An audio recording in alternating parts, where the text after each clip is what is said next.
of planning has gone. Nicholas called me, he said, what do you expect? I said, technique is okay. If you can give us a little of tactical view about the foil fencing.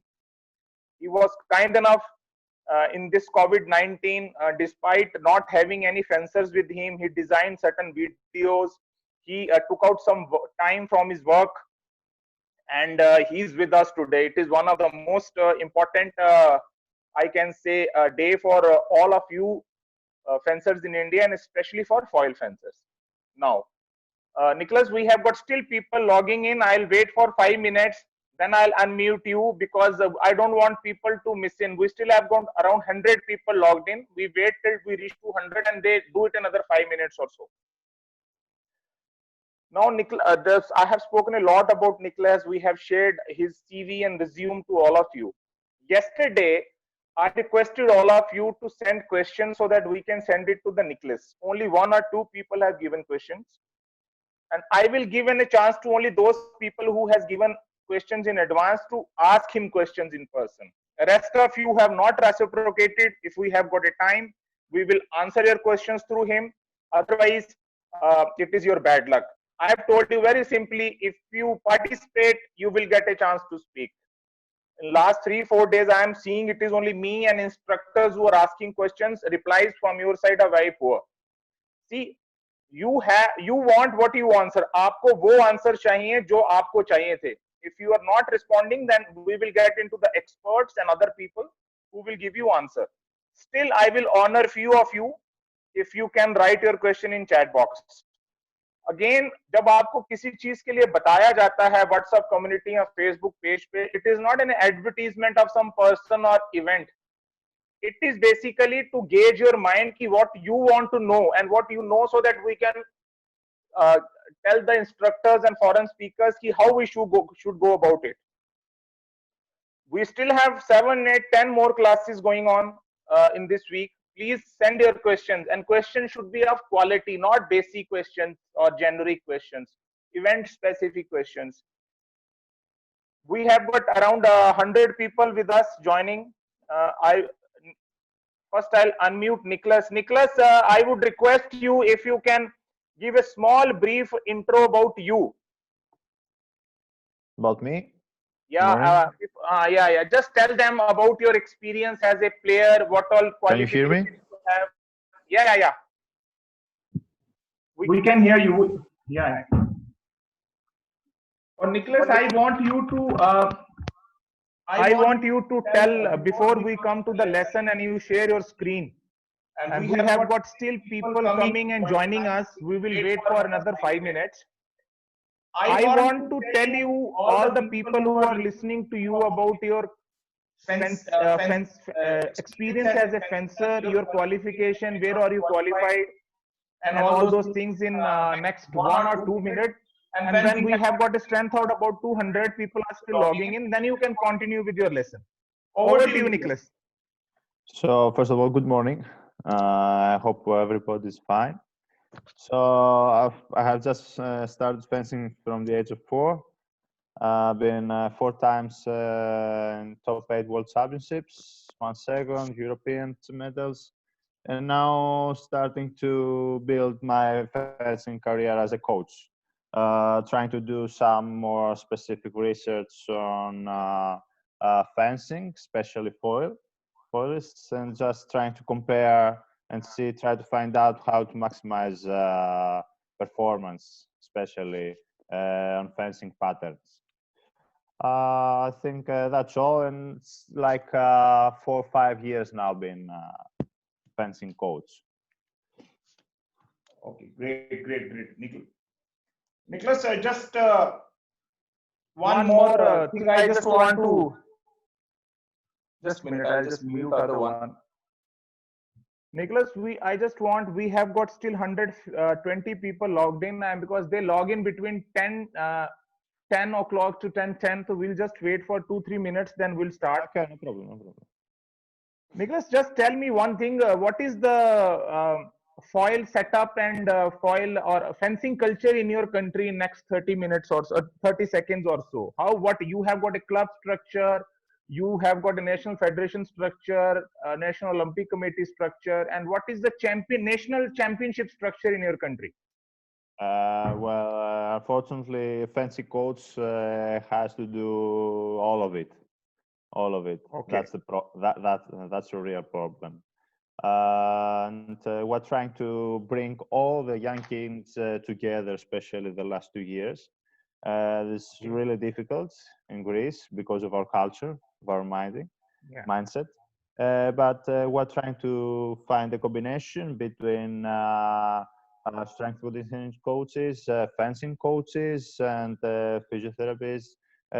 We're trying to build and bring more and more kids in our national championship. Unfortunately, it will be a good Great. one this year, but because of COVID, maybe it will be happen during September or October if we are optimistic. And now we're trying to start up again our fencing trainings. Nicholas, that has been that is Good. Nicholas, no, over to you. You can share your screen and you can start the session, and we will keep uh, only duration of the session I would request is around 50 to 60 minutes or 45 minutes. Then we can have a question answer session. Over to you, Nicholas, and best of luck. In case any doubt Thank or you. some speed, I will keep intervening. Thank you.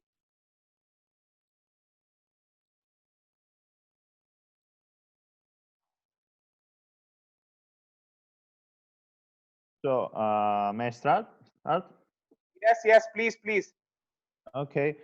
First of all, we'll talk about tactical analysis in foil. Just a little fast, we will see what it needs before developing tactics. We will talk about the tactical sequences that a fencing lesson should have. And we will see four kinds of fencing personalities you may have and you may develop to your fencers, and how you will deal with it if you deal with such an opponent. So, as an introduction, we will see what matters first. It is the distance. It is always these two questions: keep the distance or control the distance. The right answer is control the distance. Why? Because first of all, it includes the tactic of keeping the distance. In order to realize your opponent's tactics, what he likes most, in order to be hit. Or in case you may feel not ready to attack, or you are trying to reach him, so you're trying to keep the distance and not to be so close. After that, you should have a rhythm. You can follow your opponent's rhythm, gaining intelligence, as I told you, but you can always change the rhythm in order to attack, or you can break the distance in order to defend. A very good coach from Italy told me that there is two parts of the foil. The point of the foil, that it represents the action that you imagine to do, like a flick, and the grip of the foil, that your hand is there, and it represents the action that you actually do, and that a very good fencer is not here at the point of the foil, it's not at the grip of the foil, it's like in the middle, because you imagine to do something, but every time it always changes because you've got a person to deal with it, not a wall. So you imagine to do something, and what actually you do about it. We continue about young kids. From the very start, from the beginning of their actions, they know about tactics. Not they grew up, were teenagers, but from the age of 4 or 5, they are still in a guard position, and they're trying to move, they're trying to do an offensive action or defensive action. They know about tactics. So they have to understand. Give me a second. Okay. They try to understand, make them clear what they gain about having a rhythm. on their foot. Why do they move? Why? Why do they expect they're trying to do an offense or a defense action? They need to have a cause when they move, because when I start my fencing career as a coach, I understood that young kids didn't know what to do. They were just moving. So they have to know how to change their rhythm, because without changing your rhythm, you cannot gain the advantage of the situation about doing a first action, offense or defense. It doesn't matter. They have to understand that they build something good. They have to be comfortable by changing the rhythm, keeping or controlling the distance better. But doing a first action, they should always have a second action, because they may fail. So it's like a parade.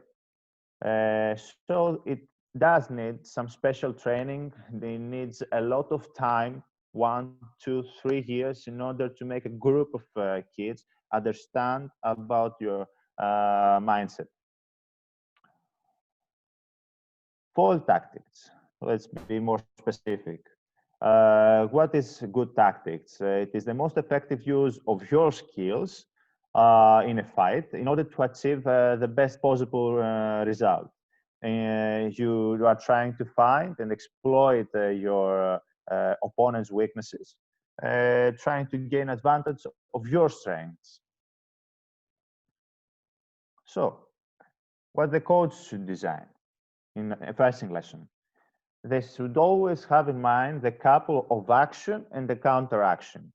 For example, will not be so specific. I will give you my mindset. So if you learn a direct attack, there will always be a parry post or a defense with distance, a counter attack, a point in line before the start of your attack.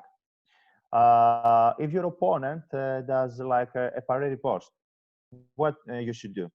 Before your action, it should be a compound attack in order to avoid the parry of your opponent. Or if you miss to avoid it, what you should do? You should counter parry post. Your defense with distance. If you fail the first action of the direct attack, there's a parry post from your opponent, so you have to do a second action. If your opponent does a compound attack, it should be a counter action from you. It will be a counter attack or a successive parry, a second parry, for example, or defense with distance. As I tell you above, fencing coaches should always change the role with the fencers. So if you are trying to put some skills on a paré, specific paré, circular six, for example, you should always teach your fencer how to avoid it, not only to teach them how to do a paré, a specific paré. You should always teach them how to avoid it. If there is a counter attack from your opponent, what you should do? You should do a parry on time. Before you finish wrong, you have to take the parry and give it straight away. Or you see the counter attack, which is not on the correct time from your opponent, you just finish your attack straight. Or you see it on time, so you defense with distance, and then you respond. What if it is counter time from your opponent? You just do a counter parry post if you have the space, if you have the time. If there is a counter parry from your opponent, it will be an indirect post. For example, if you take a parry, so how you avoid it? You do 1, 2 on the chest. Or if you didn't manage to avoid the counter parry of your opponent, you should do a successive parry post from you, or a counter attack, or defense with distance in order to avoid the hit of your opponent. That's the mindset that we're trying to build. And then it's up to you, the technique, and what do you want to develop. It is the most important part when you do tactics on a competition. You should always analyze a fencing bout. how we do it. We are trying to have two type of actions: actual actions, that is those actions that the fencer is trying to do in order to hit the opponent.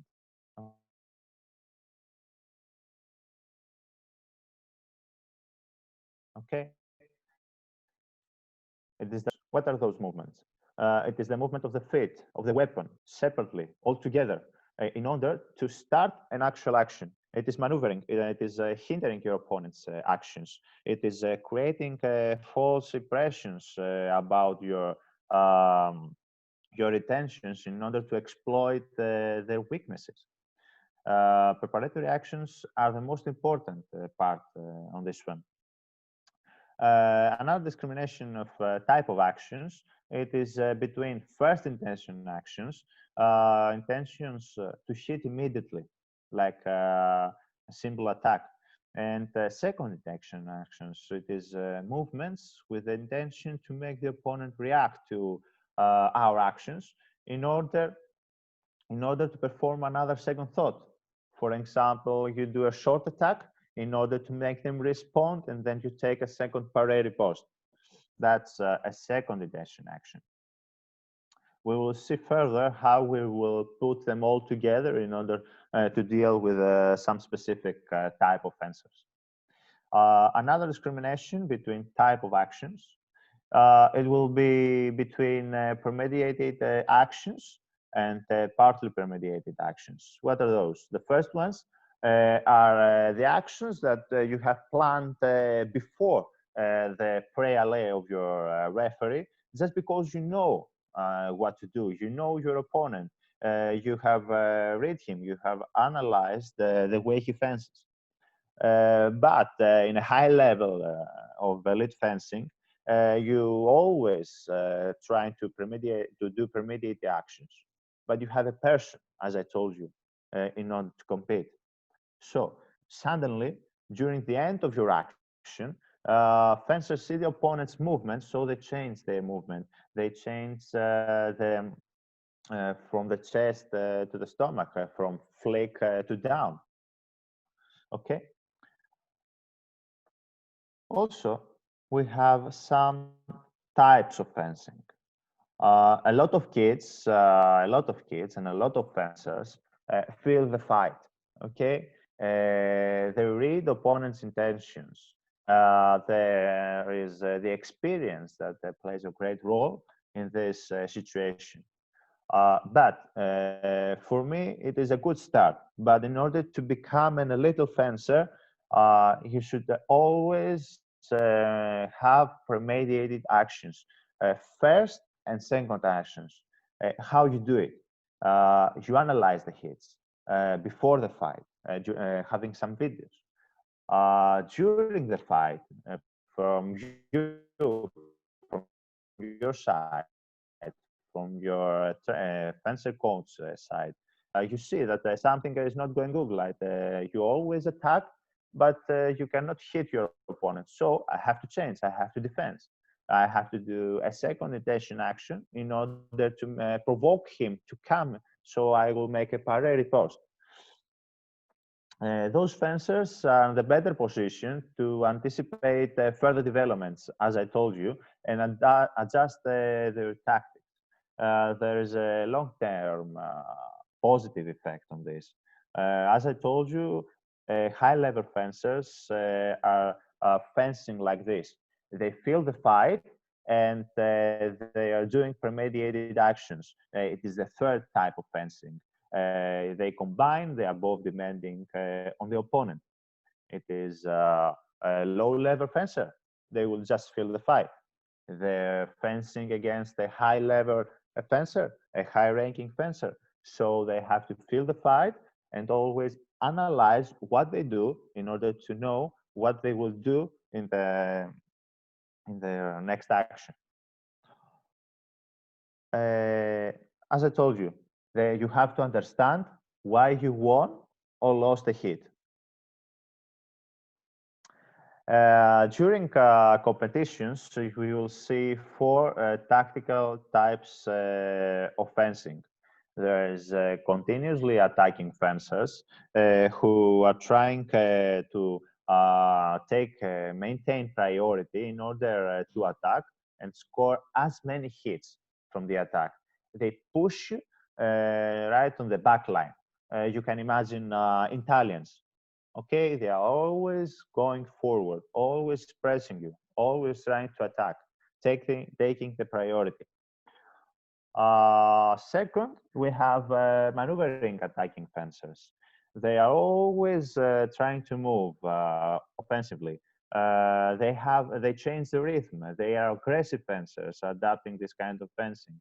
They are willing also to give the priority to the opponent in order to create better opportunities. They are like to push you, but they like to be pushed just on the middle of the piste. Thirdly, we have maneuvering defending fences. This is the most tricky part. They are most difficult to deal with because they have a very tough defensive style, but they can always attack. They can always attack. That's why they are the most difficult fences to deal with. They're trying to attack by provoking and making the opponents to do a lot of mistakes. So they are trying to do first actions on your first step. And the fourth ones, I'm sorry, they are defenses that always defend themselves, always going to the back line, always defense, waiting possibly of their opponent's errors, or rarely attack on preparation or just through counter attack on time because you are on a rush. We had very good research with Mr. Cholakis that is going to teach you about the EP session. We had research about offensive and defensive efficacy among male and female foil fencers during 2017. We had analyzed the final and semi-final bouts of all international FIA competitions in male and female. What did we do? On the left side, you can see we have separate actions, preparatory actions and actual actions. What we mainly analyzed it was the actual actions of the fencers. What do they like to do? Attack or defense? The top level, the top four. Only the winners. Only the winners. We tried to analyze their profile. So, what points? If they did attack, it was for them, the hit against them, or they just missed. So, as you understand, we tried to see their efficacy, attacking and defending efficacy. Where do they like to attack? Where do they like to defend? When? The first, second, third, or extra period of time. So as you can see on the right side, we had the attacking and defensive efficacy, and as you can see, male and female liked to attack. They liked to attack always. It was the type of fencing that always characterize the winners. Attack.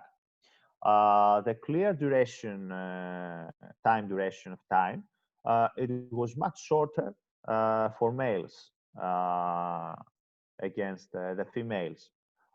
Also, the average time between start and stop of the referee was 7 seconds for males and only 10 seconds for females. So as you are trying to understand, females always like to do a lot of preparatory actions, trying to move, they are trying to maneuver. After that, you will see more specific that men and women fenced significantly more on the middle of the piste. But as you can see, attacks were much more than defenses. So if you are trying to fence on the middle of the piste, you should always try to do something offensive, not to be defensive, because you'll be hit. Also, males attacked more than women. So as you can see, this is maneuvering. This is the maneuvering of the women. They were always trying to attack before, after maneuvering a lot. Also, as you can see on the last one, it was like that men liked to finish their bout more on the first period of time. Why? Well, because they were more activated. So tactically, you have to be activated if you are a male fencer. You should attack. You should be activated on the middle of the piste. This is the modern kind of fencing. If you are a male fencer, you should always try to maneuver. Be more passive. Always try to attack, but maneuver. Because as you can see, humans like to fence in the whole period of time. What were the conclusions? Male fencers could be mainly characterized as permanently pressing fencers, attempting a high degree of motivation in order to impose their initiative, controlling the opponent immediately after referee's signal to start the fight, seeking the time to achieve a hit. As mentioned by researchers, this kind of fencers always trying to finish their tactical offensive plans, as I told you, premeditated actions, even if they miss their first attack. As I told you on the beginning of our session, they should always have a second action. In the contrary, women rather adapted a maneuvering attacking style, since such fencers use attacks by changing the distance, how to do it, changing the rhythm, and making a lot of preparatory actions, changing easily to defensive mode. Secondly, women compared to men seem to use different sections of the piste, and the back one and the front one. So they could easily change their tactical choices from offense to defense. The above gender's tactical style highlights that women may prefer to defend after a missing attack, but males like to go straight ahead, adapting classical conventional tactics compared to men who try to regain the priority and attack, again, without a decline from the pre-organized tactical decisions. So males like always to attack, females like to maneuver, make an attack, and then take parade. Last one, the results of the present study. The results of the present study give important information to fencing coaches relating to tactical elements, such preference of final action, time motion, and section of the piste that characterizes the foil fencer in order to achieve a high level competition. As a result, coaches can easily shape their fencers' tactical training according to the contemporary training trends. Although fencers' tactical options are associated with their personality, they feel the fight, as I told you, but they are doing premeditated actions. So, the last part, how to deal with this kind of fencers. Okay, you develop some kind of type of fencing, but how we will help our kids to deal with this kind of fencers. If you have to face with a continuously attacking fencer, with an Italian, what should we do? We should go for near simultaneously actions in the on guard position. We should stop them, not give them a priority to push us on the back line. How we do it? We do simultaneously attacks, or we are going for a premeditated simultaneously attack, but our opponent tries to take a paré. So we have to disengage. We have to disengage or make a false action in order to take paré and give the riposte. Or we're trying to start very fast in order to take a a paré with a step forward in order to close the distance, to make them feel very uncomfortable, to stop them by coming forward. We want them to go back.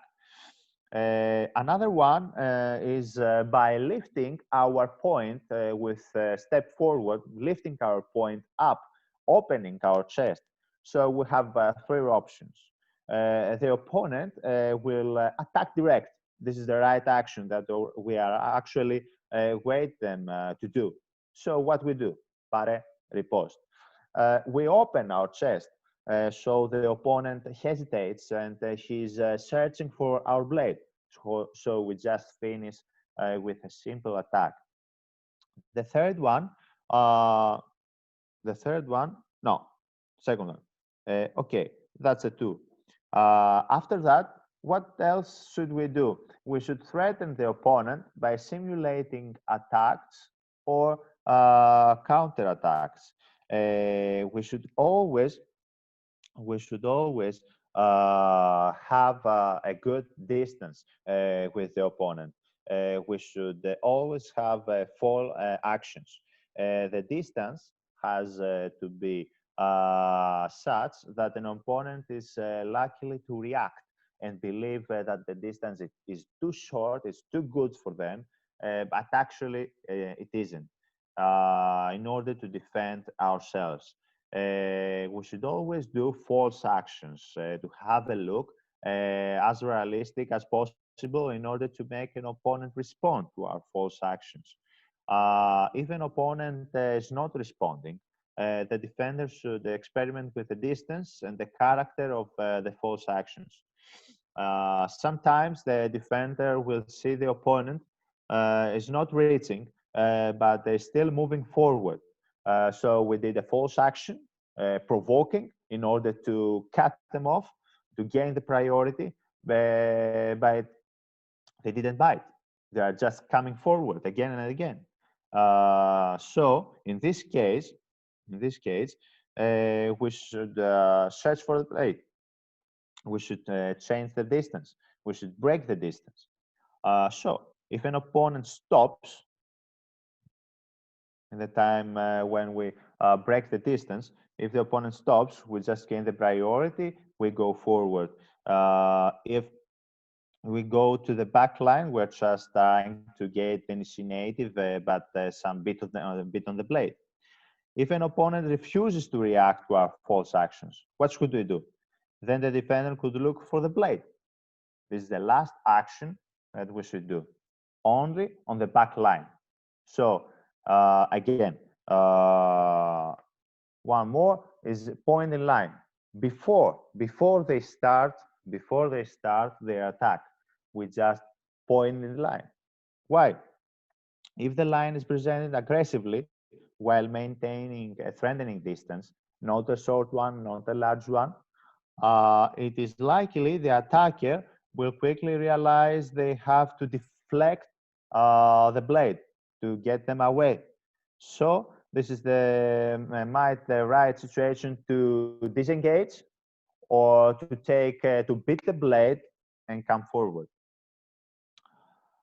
Another one, as I told you before, is breaking the distance. This makes it more difficult for an opponent to feel the right moment to attack. Is it now? It was before.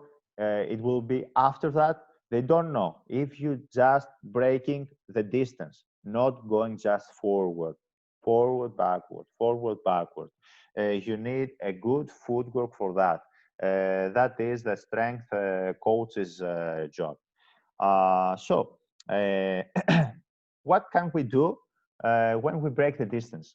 We can attack after increasing the distance. For example, we go back and then we're coming just forward very, very quickly. Second one, when decreasing the distance, the fence should quickly open one sector, as I told you before, in the simultaneous reactions. We should come forward, open our chest. So what should we do? Pare, riposte.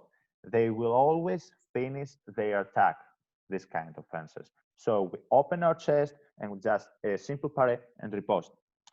we should always, if we do feint movements by moving backwards, it can be effective. If the opponent believes that the defender will continue moving back, so he believes that we are going back, back, back, back, back, back, back, and we're just coming forward. If the fencer increases the distance and the opponent speeds up because he's in a rush, okay, so we open the distance and he's just running. What should we do? It is a very good occasion to take a swapping paré against the opponent or just make a counter attack on time. Secondly, how to deal with maneuvering attacking fencers. We should make the opponent to defend and reduce their maneuvering. They like to maneuver. They want to maneuver. They want you to be on their rhythm. So we have to stop it. We have to make them defend in order to feel very uncomfortable under those situations.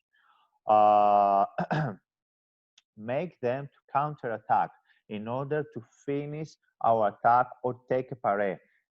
Because they like to attack, they like to maneuver in order to attack, most of the times they don't take a paré under these occasions. So they are always counterattacking. How we will do it? We can do it. By wide openings, as I told you. Open your chest, or with multiply actions, or on their blade. They will for sure make them feel so uncomfortable by beating their blade, gaining the initiative, get them back on their line. So they will do counterattack. They will do counterattack, so you finish your attack with a simple action, or you just taking the paré. Third one, you can do second intention actions by making false attacks. A false attack, what can provide you? It can provide you information about the kind of thinking, the kind of reacting of this kind of offenses. You gain intelligence by this. Another purpose of this false attack is to induce an immediate answering attack from this kind of fencers. So what you should do? You should take a paré from this fencer, just finish straight. In near simultaneously attacking actions between you and this kind of fencers, a false attack with a counter paré with a step forward is very good option to that. Another option is a pointed line, as we mentioned before. In order to counterattack if they just run, or with taking a paré when they finish their attack. Combine false and real actions while defending. After false counterattack, you make a clear paré, a real paré. After false paré, for example, take paré and open, they will continue because they like to attack. They continue their actions, so you take a real paré and you're straight ahead. That is what you should do against maneuvering attacking fencers. Let's go to defensive fencers, maneuvering defending fencers. This is the most difficult fencers to deal with, as I told you before. What should we do? We should decrease the ability to control the fight. They are moving, but they are not making a lot of actions. They are controlling the fight. We have to reduce it. We have to. Otherwise, we'll be beaten. What should we do? We should break the distance. We should change the rhythm of our feet, of our blade. We should use our pointed line, as I mentioned before, and make a lot of false actions. It is a game of chess. I'm sorry. We have to beat their blade. We have to make them feel uncomfortable. We have to take away their blade. We have to press the opponent right on the edge. make them feel uncomfortable. Don't be on the middle of the piste. We have to push them away. Another option is that we should always have a plan for each action. Fencers should always try to play with their strengths, of course, but they should be ready with premeditated action in case their first action fails. That's what I told you. That's why I told you right on the beginning of our session for the young kids. They should always know that if their first action fails, they should always have a second action. Uh, Another one is that if your technique is weaker than your opponents, if you are continuously attacking fencers, for sure your technique will be much more worse than this kind of fencers. So we should not be close to them, and we should not beat their blade. They are very tough players on this kind of game. We should always have a second intention game. You have to be clever. You should always premeditate action. We should false attack for a counter paré. We should always false attack for a disengaged remise. We should always make a paré and open Y in order to make them search for a blade and then finish, not a paré in order to finish. There are fencers that try to provoke reactions in any counteraction from the fencer, and we should always bluff with this kind of fencers. We should always bluff. Another one with the last one with permanently defending fencers who always like to go on the back of the piste. They're always trying to wait for your mistakes. What should we do? We should control the distance. Permanently defending opponents, pray for your mistakes, as I told you, regarding all the distance. So we should always pay attention, control the distance, and break it when we feel ready. Don't be rush. They like it to see you be on a rush. So we have to be patient, and we have to build with a lot of preparatory actions our actual actions. Push them to the back line in order to draw mistakes from them, to see their weaknesses. They're trying to find the blade. They're trying to counterattack, but always push them with a lot of preparatory actions with or without the blade on the end of the piste. We should always have a second intention game, false attacks, false parry post, in order to make them react. Surprise them by doing a single action attack at maximum speed with a pre-alley. Because all the time you have a second intention game, you are not in rush, you are controlling the distance, so you have to surprise them. 1 out of 5 actions, you have to surprise them. After that, we see some specific occasions that we build to our fencers. What should we do if we are on the back line as attackers? If we attack, we have attack after defender tries to search for a blade or counter attack. Since they are back on the line, they are very patient, they are open-minded, so we have to make them react. We have to make them react like opening our chest like the Italians do, so the other guys search for the blade, so they finish down the arm. And most of all, we have to do a second intention attack, false attack, in order to make them react and take a parallel like circular 6 coupe, circular 6 and low position. What if we are defending ourselves in the back line?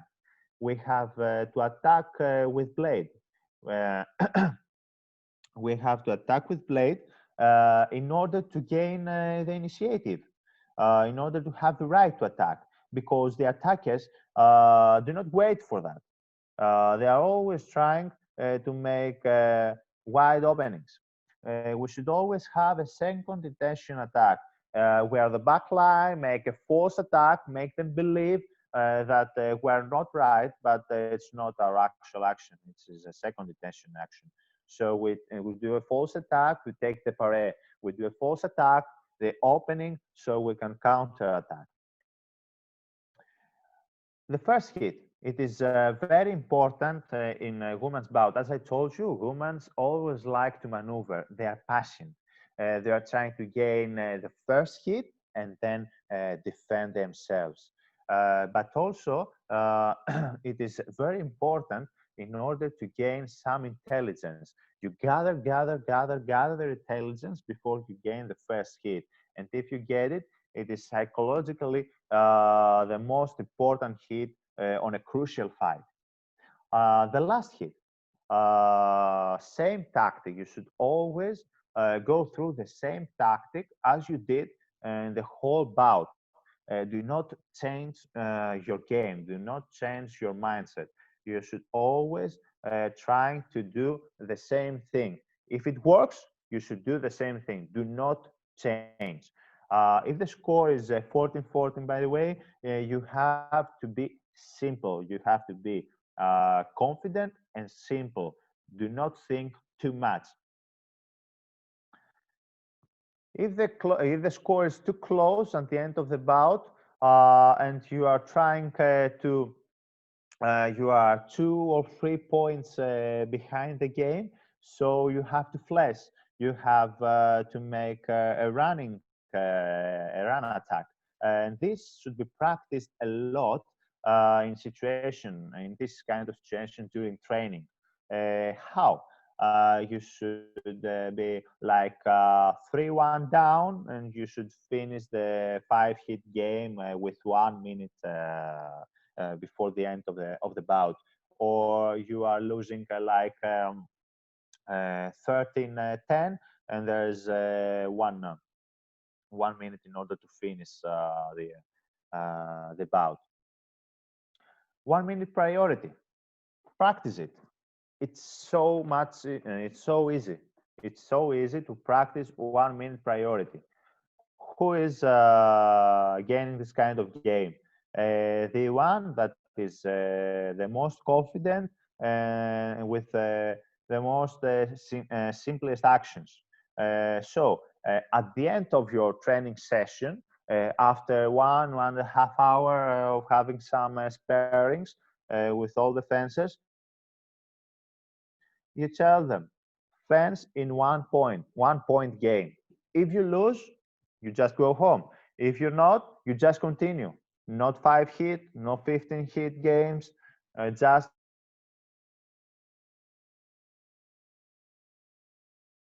1 point hit. Very good option in order to make your kids, yourselves, confident, finding some simplicity in your game.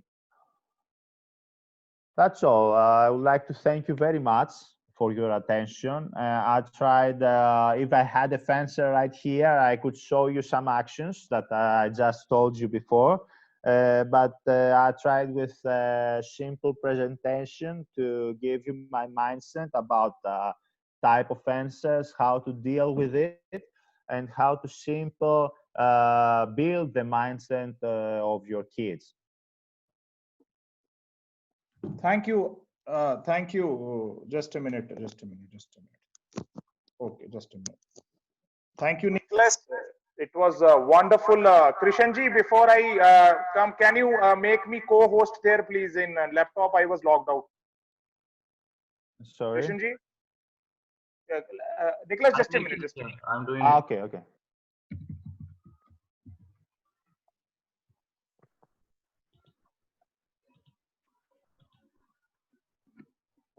Krishanji, thank you very much. Nicholas, first of all, I just want to just a minute. There's so much of internet problem here. Nicholas, I just want to thank you for this different kind of learning. Let me tell you, I have been into fencing since last 30 years. But this is something new to me, and I think most of the coaches also say that. And this shows your command and depth and research and your dedication towards fencing. I promise you, as myself, I will project it to the higher authorities also. I will personally recommend your name to work for future this projects in India also. It'll be a pleasure. It'll be a pleasure for me. Yeah. And what we're expecting something what you have been teaching. We concentrating too much on technique. We are very less concentrating, or you can say, because we are still evolving. It is not the mistake. Fencing is just around 20 years old in India. Chronological age of fencing is very less. So this is what you told. This gives a new perception, and I'm telling you, fencing coaches of India are very intelligent. So now I have a panel of experts, 6 people who have been taking our classes. Plus I have got some outstanding players as far as India is concerned. I'll give them chance to ask you question one by one. I would request you can answer them. First, I'll go to the players, and I will, for the benefit of larger audience, I will try and translate in our regional language also, so that maximum people can understand that. So you have to bear me with that. First of all, Krishanji, I wanted to request you to unmute people. First chance I'll give to Tukaram if he's there. Tukaramji, you are there? Krishanji, please mute Tukaram. Yes, sir. He's there, sir. Tukaram? Tukaram, you can listen to me? Tukaram? I think he's not. Tukaram, you are there? Krishanji, you can give chance to Charanjit Yes, ma'am sir. and okay, Tukaram, you can listen.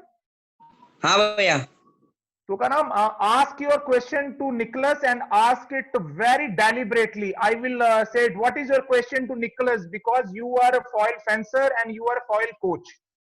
First 10 seconds, what you have learned, it is something new to you, and your question to him. Just one question. No thanks to cross Nicholas sir. Yeah. Okay. How to improve the control on the point? Okay, I will thank you, Tukaram. Controlling Thank you, on Krishanji. the point. I will say it. Krishanji, you can unmute him. You can mute him. No, Nicholas. The question is how to improve the point in point control in foil fencing. For the just a minute. For Hindi people, जो point control है fencing का, जो Nicholas ने बताया, how you can control it. Nicholas, over to you. Next time coming to Charanjit madam, Anil, Bhavani, Thapa, and Akanksha. Yes, Nicholas. So first of all, it is not a tactical point of view, it is a technical point of view. So you have to pay a lot of attention while building your tactic in order to build your technique. If you don't have technique, you can't fence. You should be patient. You should be patient with a lot of technical moves. First with the arm, then coordinated with fencing steps, and then with steps and lands. They should always, you should always try to control the point with a lot of disengages, with a lot of various pare, with a lot of various riposts in order to make them feel their fingers. As I told you, you imagine to do something. Okay, but how you do it? You should focus on their fingers, first of all, and then trying to coordinate it with the foot, and then try to keep up the level of technique while changing the rhythm. Thank you, Nicholas. I'll just a little bit I could gather. I translate to the our mother language audience. If we had some time, it will be a technical issue. Yeah. Please. Now, Nicholas ने ये बताया है कि it is not a tactical issue how to control your point in the foil. It is a technical issue, and you should start with the finger work. Then you should get into the many exercises and skills. And once you start controlling with finger, then start with the hand movement, foot movement, and slowly, gradually you build it to this. Now, another next, Tuka, thank you very much. I hope you understand. If you still have got some doubts, you send it to me. I will send it to the Nicholas and he will answer that later in the WhatsApp chat to me. Next question is Charanjit ma'am, or you are there? Yes, yes, I'm here. Ma'am, please go ahead. Ask your question to Nicholas. Okay, hello, coach.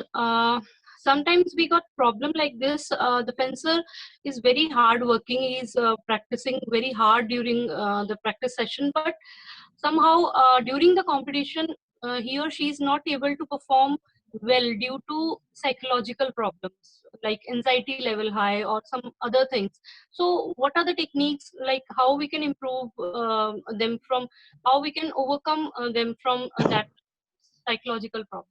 Because Thank you. yeah, Yeah, Nicholas, please go ahead. As I told you in some points of our session, we should always transfer situations from the competitions to your training session, like a 1 point game or being 2 points down or and being 2 points up. If you are a good fencer, you should be lower in a lower points. You should have less time in order to achieve maximum points. You can fence in specific sections of the piece, on the back line, on the middle one. There are different kind of games, but always transfer specific occasions from the bout to the training. That's the most important thing. And moreover, Nicholas, I add on to it. It is mostly a psychological issue also. That also need to be addressed with the help of psychologist. Am I correct? Yes, yes, of course, of course, of course. So Life once, coaches or no, Nicholas, I just add on to this question, if you don't mind. What Charanjit Yes. madam is saying that suppose this is 70% a psychological problem, 30% a problem of implementation. So you think that coach, psychologist, and fencer should sit together and talk it out, or it should be between fencer and psychologist only? What is your opinion on that? No, no, no, no, no, no, no, no, no. I have recently posted on my personal account that nutritionists, coaches, psychological coaches, life coaches, strength and conditioning coaches should always give, and researchers should always give information to the coaches, and they have to give information back. They should always bring together in order to put our fencer to a higher level of fencing. Thank you, You know Nicholas. what I I think mean? this is something we need to learn. Despite knowing also, we may Open our not be minds. practicing it. Absolutely. We are not practicing. Nicholas, one thing more, how often you evaluate the performance of your fencers? Like all these people you mentioned, nutritionist, life coach, cycle coach, they sit together. They should sit on weekly basis, monthly basis, quarterly basis. What is your recommendation? How you should go about it? Nutritionists and strength coaches should be on a weekly, should sit all together, because Okay. fencing is a kind of a sport, combat sport, that you have competitions like two, maybe sometimes three competitions during 1 month. So they have to be all together in the training sessions. They don't have to be separate. And researchers, they have to do ergometric tests like 2 or 3 times per year. But coaches should tell them when, because they want them to be in a high level performance during Europeans for us, and Eurasian Games and World Championships. So they have to be all together. Thank you, Nicholas. I come to the Anil. Anil, you ask please your question. Anil, you are there? I think we need to, Krishanji, we need to unmute Anil. After Anil, I'll go to the Yes, yes, sir. Dunga Bhavani. I'll go to the Dunga Bhavani Prasad from Andhra. I'm here. Anil, go ahead, please. Hello, Anil, ask your question. I'm audible. Yes, yes. Okay. Hello, coach. Hello. My privilege to interact with you. My question is, what about the factor affecting tempo exercise in foil fencing? And please explain some exercise. Nicholas' question is, what factors affect the tempo exercises in file fencing? If you can elaborate on that. Sorry, I have a problem in hearing Tempo the connection. factors affecting tempo exercises in foil fencing. This has to be exercised during lessons. You have to take your time. You have to be there and perfect their tempo time. First of all, you fix their technique, and then you pull some tempo. You pull some tempo without moving. As a coach, I will not move. I will just move my arm. You can give tempo to your fences with arm movements. You can give tempo with foot movements, like big actions. So for make them do just a simple action one. And after that, you will make them feel the tempo with coordinated actions, moving big actions with your arm, coordinated with your foot, like real ones in a specific occasion during the bouts. After that, you have to make them feel when your opponent stops, because in modern kind of fencing, you always deal with fencers that always like to attack, like Italians. So you have to make them clear that now the opponent stopped. They have to gain the initiative. But first of all, technique matters. Technique matters. Thank you, Nicholas. There can be so many questions.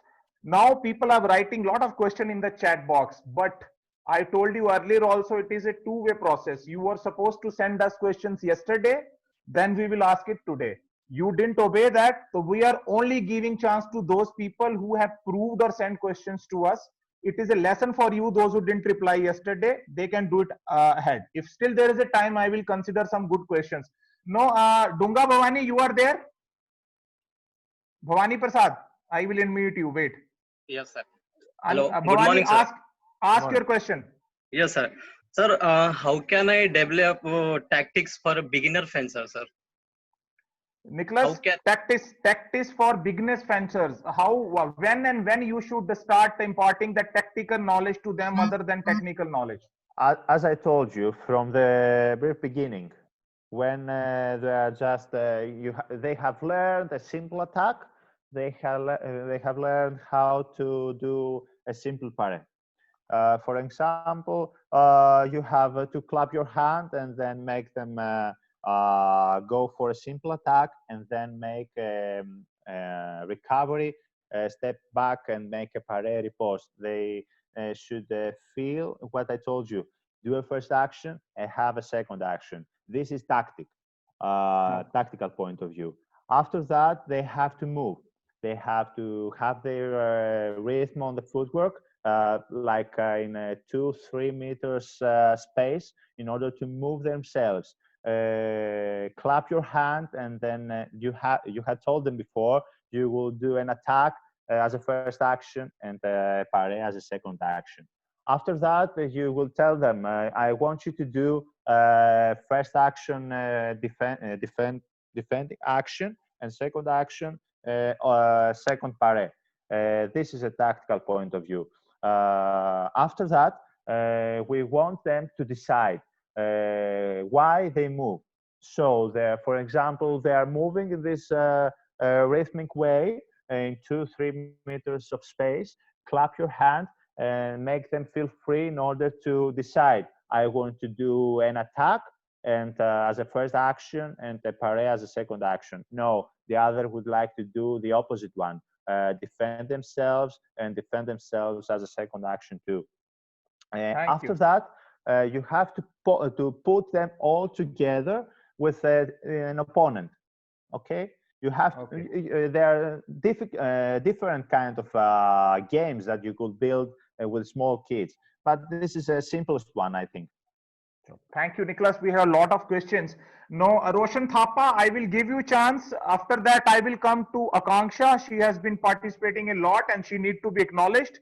After that, I come to Ibomcha sir from Manipur. First, Roshan Thapa, go ahead. Your question. You sent me a wonderful question yesterday, and you are please go ahead. Good morning, coach. Good morning. Coach, I want to know how to build the tactical abilities in fencer, especially in female fencers, because female fencers want to play direct. They don't go too much tactical. They only go with techniques. So I want to know how to build tactical abilities in fencer. Nicholas, I just want to reframe the question. As you said that both female and male fencers have got a different zone of playing, as you told in your presentation. They are more aggressive, they are more. So this question is related. The tactical ability should also be built accordingly. Please go on. So as I told you before on our research with Mr. Cholakis, humans like to attack after maneuvering a lot. So they have a lot of great technical level, but they also have a lot of tactical level. They like to maneuver. They like to maneuver not as fast as males. They move slow. But as you can see, they change the rhythm. How? They're breaking the distance. So if you have female fencers, you have to put them their technical skills in a high level, simple actions, false attacks or counter parry.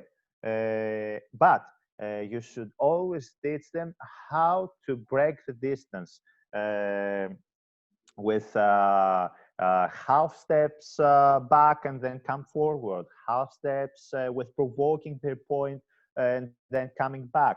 They should always having this kind of game. They move, as you can see in a lot of YouTube videos, they like to move in a short distances, 2, 3, 4, 5 meters, not more. They don't rush. They like the technical skills, but also the tactical ones. It's a combination, I would think. Thank you. No, Akanksha, I'm unmuting you. Please go ahead with your question.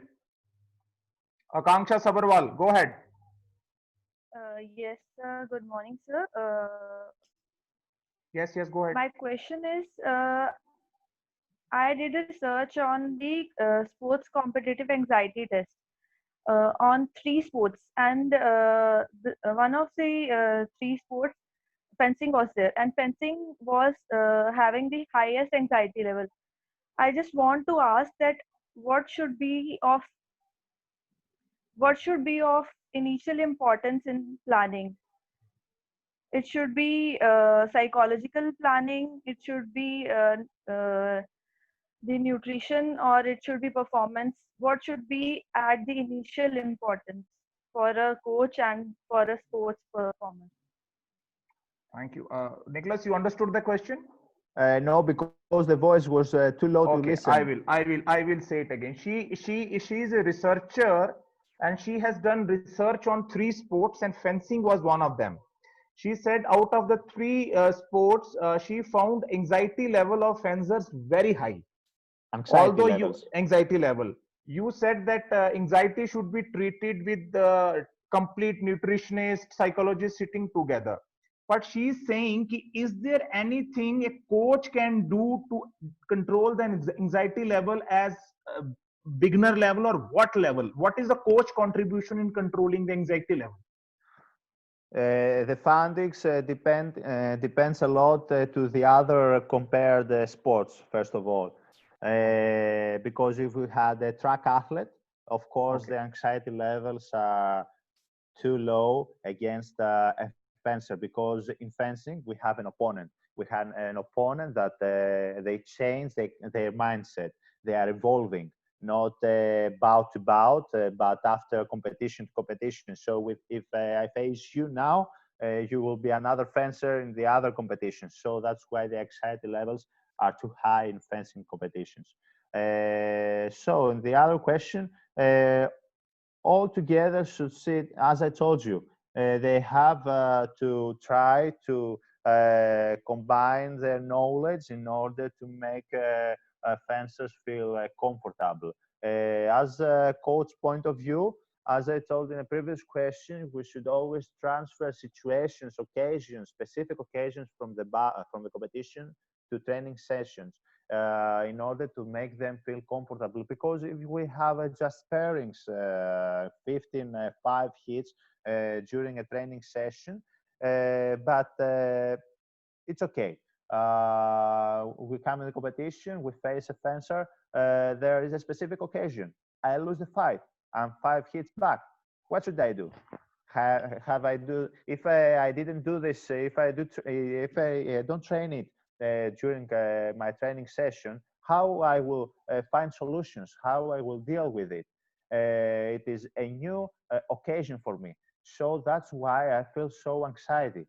I have to feel anxious during the training session. I have to push myself during the training session in order to be comfortable during the competition. That's the work of the coach. Great answer, Nicholas. There is a beautiful thought. It says that you should train yourself so beautifully out of your comfort zone that the competition day is the easiest day for you. Of course. Okay, Nicholas, I'll go ahead. There is another question. I can't get that personal line. It says, is it good to give lessons to girls as same intensity and speed as we give it to boys? No. It has to be with much lower speed. It has to be on a lower speed. But the most important thing is not actually the speed. It is the change of direction with the change of the velocity of your foot, of your arm, of your point. It's not actually the speed. Okay, great. Thank you. Now I go to the Ibomcha sir. Ibomcha sir, I'm unmuting you. Please go ahead, ask your question. Okay, yes, sir. Please. Okay, good morning, sir. Yes. Please I want to ask one question. I have some confused. We are giving the training for beginner and advanced. Which kinds of method would apply to give the lesson when we are giving the advanced fencer? Okay. Nicholas' question goes like that he is one of the best coaches we have got in India, and he's teaching people of all levels, beginners, intermediate, and advanced. His question is that he has to specifically design the lesson for all three, and especially what he should keep in consideration when he's working with the advanced fencers, he should keep prolonging their saturation point. Please. Sorry, I didn't catch the last one. He said like that most of his fencers are advanced fencers. So they get saturated at certain level because of the techniques, because they reach a peak. How to extend the peak of their performance in lesson every day? Well, we should always try to train their strengths. Of course, it is a difficult issue if you are a coach training the low-level fencers and advanced fencers. But what you should do, you should always try to find some new movements in order to build the basic technique. You should always, if you have an advanced fencer, his technique level is too high. It's like 1 to 5% to be improved. How you will do it? You will find out some new movements to keep up with the same level. For example, you will try to make them flick, and close the distance. You can add some movements to the basic ones, and after that, after seeing a lot of videos of him, or just building their tactical issues, there will always be tactical issues, I think. But you should always try to find some new movements. Okay. After that, I come to Bhisham. Bhisham, I'll give chance. Mostly, I'm giving chance to the foil coaches and new coaches, because our senior coaches know most of it, but I'll get them on expert command later. We have got a lot of time, around 15 odd minutes. Now my question, Bhisham, you are there? Bhisham? Okay, before that I get Harshi online if Bhisham is not there. Harshi, go ask your question. You are unmuted. Harshi?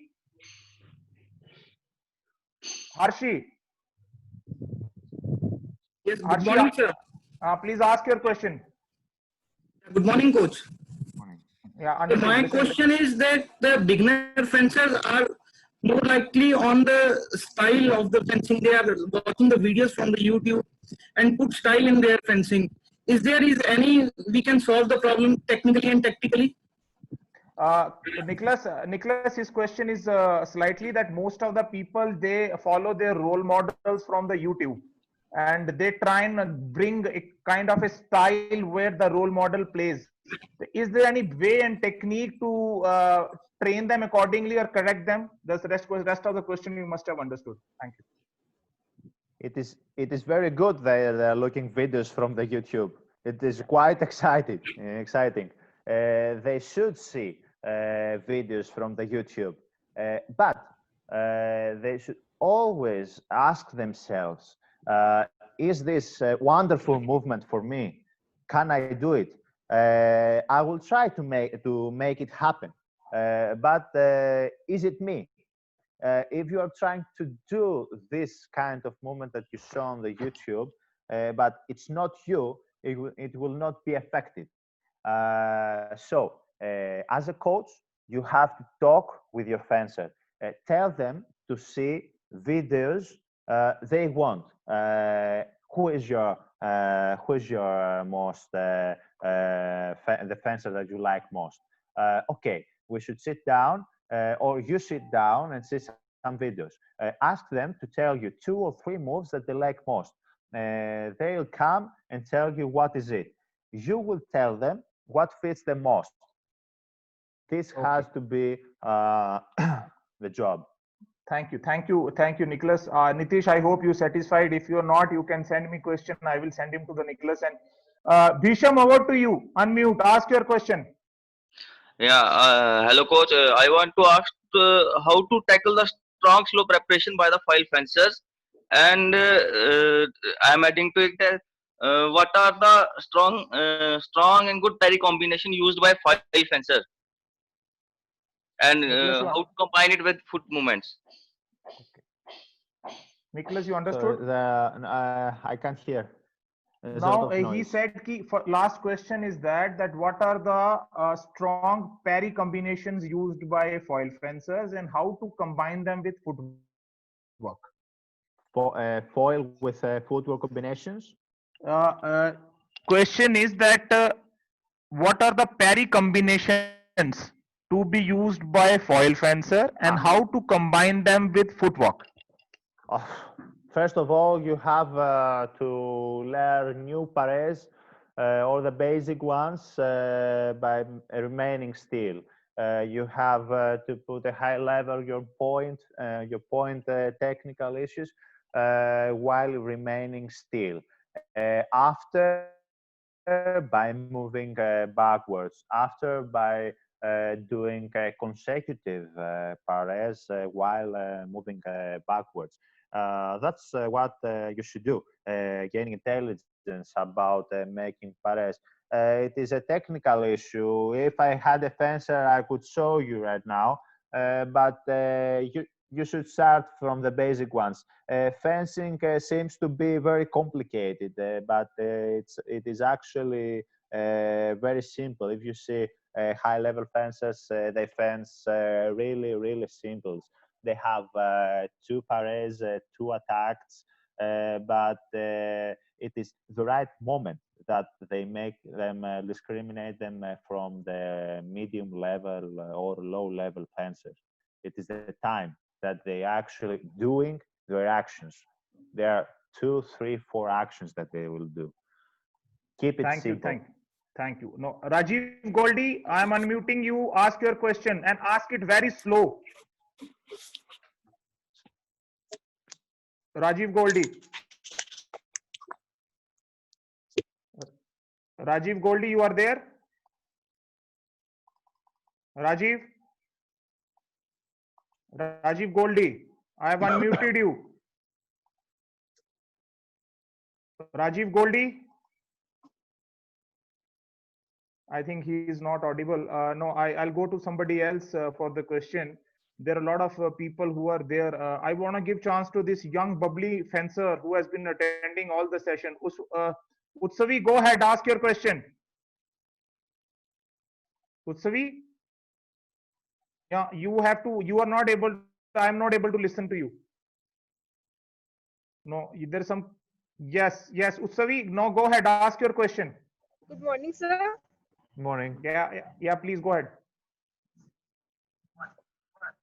So first of all, I want to ask that how can we grow our tactical analysis?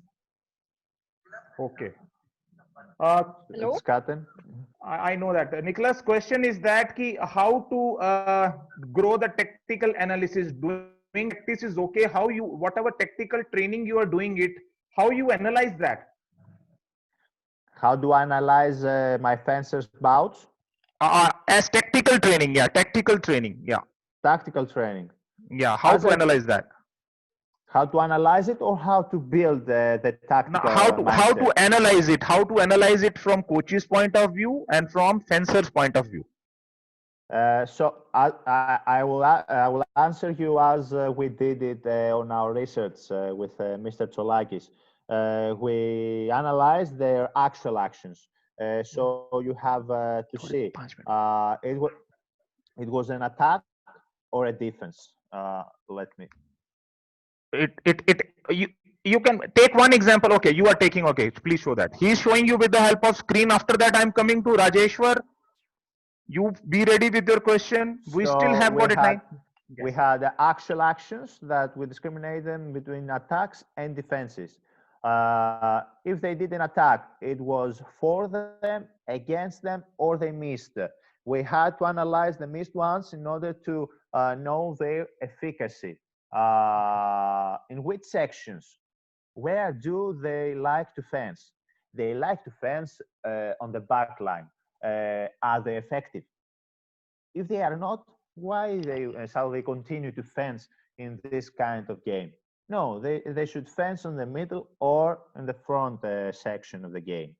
They finish their bouts during the third period. If they finish their bout during the third period and they win, so they don't have to be rushed. They are maneuvering fencers. So they have to build their preparatory actions, not to be in a rush and finish the attack during 7, 8 seconds. They have to be patient. But if they finish the game during during the first time of period and they lose, so what should they do?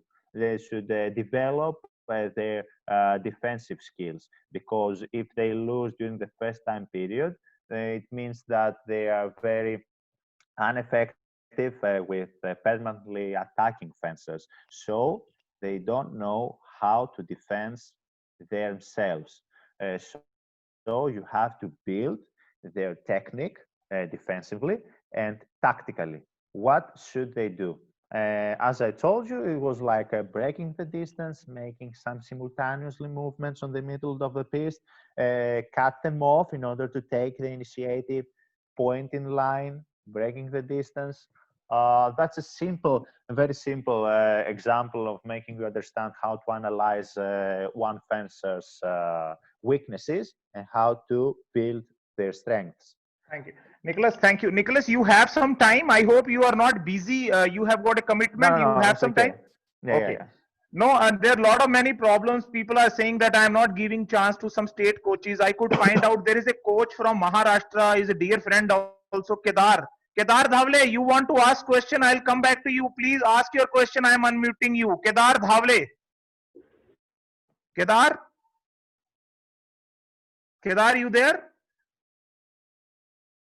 Okay, I think he's not there. I go to the Rajeshwar. You are there, Rajeshwar? Okay, Rajeshwar, I am unmuting you. I have seen you. Wait. Please, Rajeshwar, ask your question. Okay. Good morning, coach. Morning. What is difference between technique and tactics when it can be used during the bout, and is it related to each other? Technique and tactic? He said, yes, what is the relation of technique and tactics when it comes to the bout? The basic is technique. If you don't have technique, you can't go and just fence. But you have the technique. Okay, when to use it, how to use it, where to use it. This is tactics.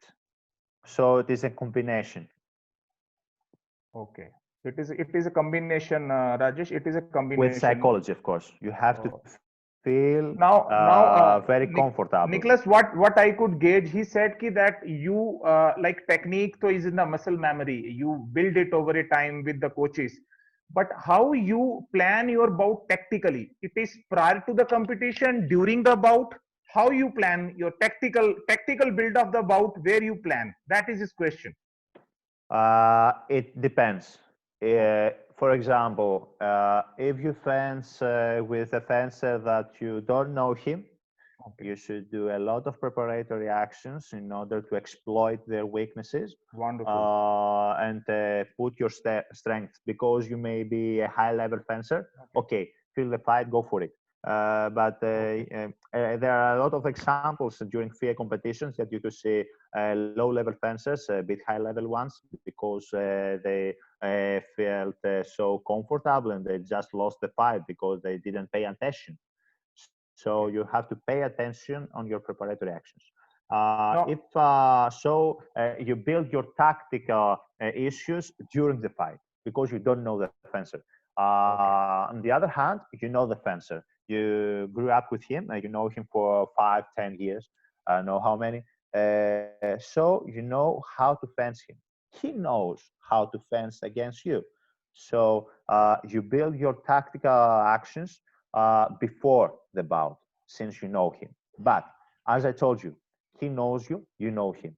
You may have some tactical preparations, but you build your tactics also during the fight because he is involving. Okay, thank you, coach. Now I coming to the Radhika. Radhika, please ready with your question. After that, I'll go to the Mehndi Hassan from Bangladesh, Arup Kapali from Nepal. Coach, we have got people from 5 countries watching this from South Asia. Now I will take you to the national champion of foil, Radhika Avati. Radhika, please ask your question. I have unmuted you.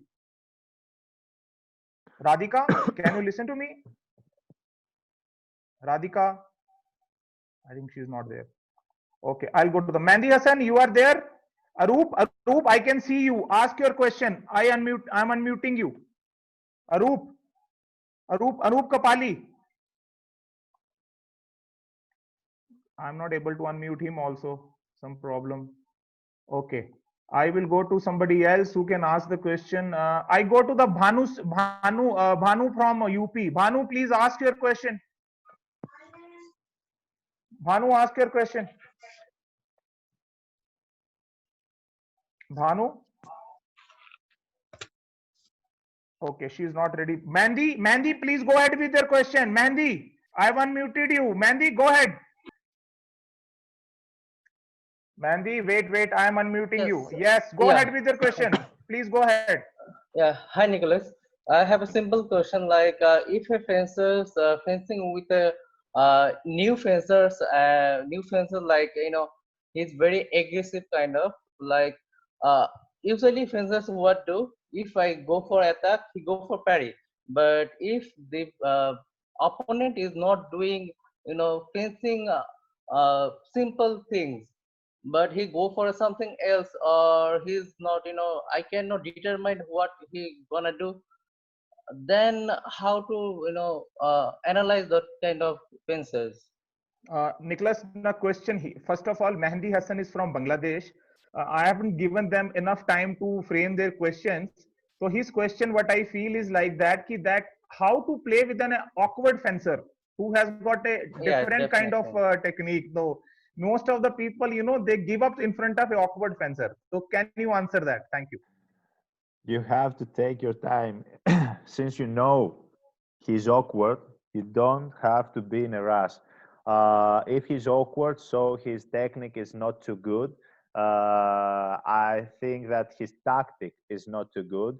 He depends a lot on feeling the fight. So you have to exploit their weaknesses.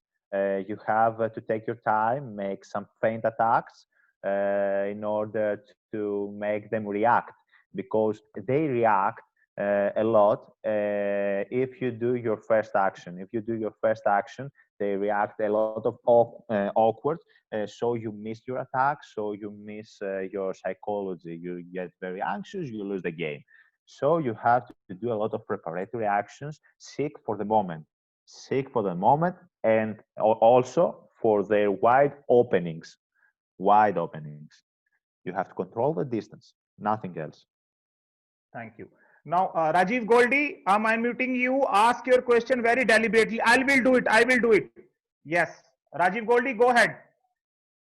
I'm not able to unmute you. I'm not able to unmute you. There's some problem in setting, I suppose. Yes, go ahead. Go ahead. Go ahead.